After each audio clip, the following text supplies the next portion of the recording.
Good afternoon, everybody. My name is Zahin Reshad, and today I'm going to be talking about my research on the effect of NSL homosexual lactone chain lengths on the rate of uptake by E. coli.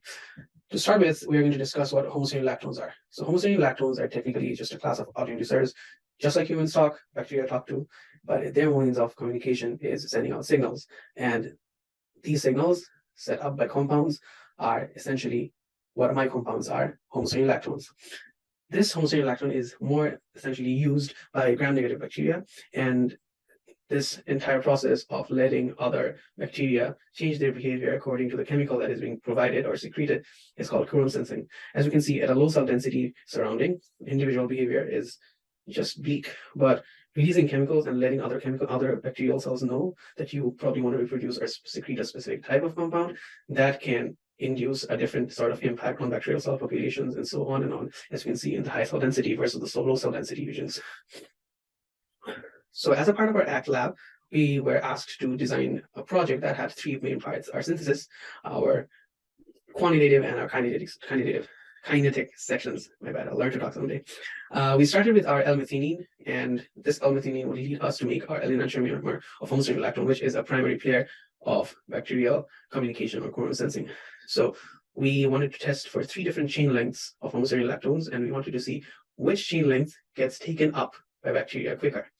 Our hypothesis was as the length of our chain would increase, bacteria would find it more difficult. Hence, bacteria would take more time to take up our homosexual lactones and break them up. Now we go to our synthesis project. We start with our L-methionine reacted with monoacetic acid in our solvents in reflux to give our homosexual lactone HBr. We had a lot of other intermediary compounds that we reacted together, and here our homosexual lactone HBr is then reacted with our acyl chloride or alkyl chloride to give our acyl homosexual lactone.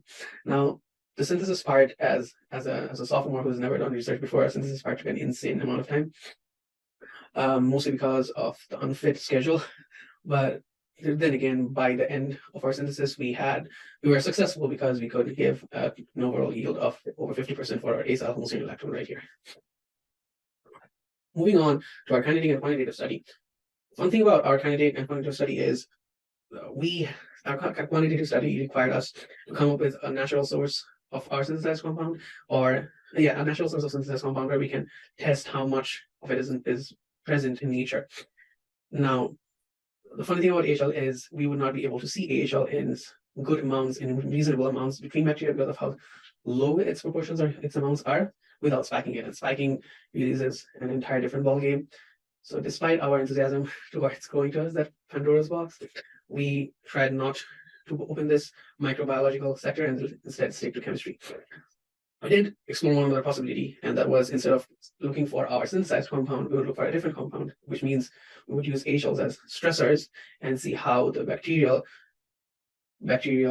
wall combination are more likely. The cell membrane composition changes, where our fatty acid methyl esters or FAMEs are converted from saturated to unsaturated with a change in our environment. However, instead we stuck to our much more simplistic design. We would expose our bacteria to our compounds, provided they have a natural tendency of breaking and using our compounds. We would expose bacteria to our compounds and see how much they break with our time. Our hypothesis was that as the chain length increases, the time would increase just sheerly by the size of our compounds and the fact that it moves through that our compounds move through passive diffusion.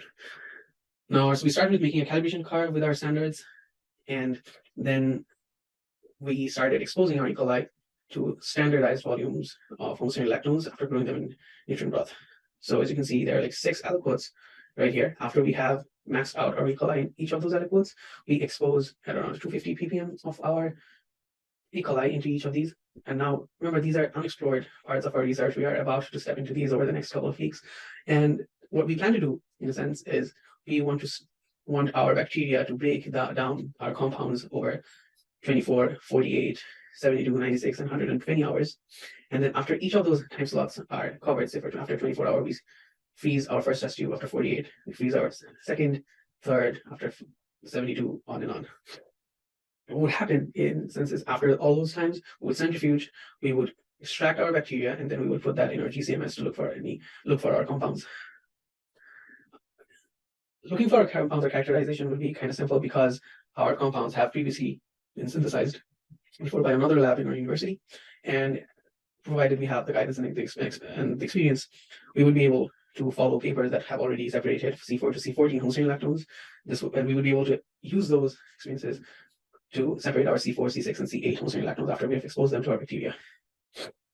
All this project is important because in the future, right after we're done with this, we might be able to tag this along to how homostering lactones can be dreadful to bacteria. Our bacteria's homostering lactones can be dreadful to our T cells. So there's been papers on how homostering lactones have succeeded in killing our Jurkat T cells in humans.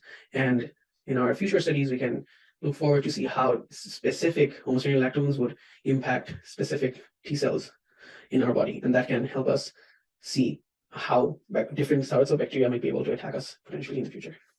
That is it for our research. We would like to acknowledge all the papers and all the help we've gotten through Dr. Shrug and Dr. Foss in this research.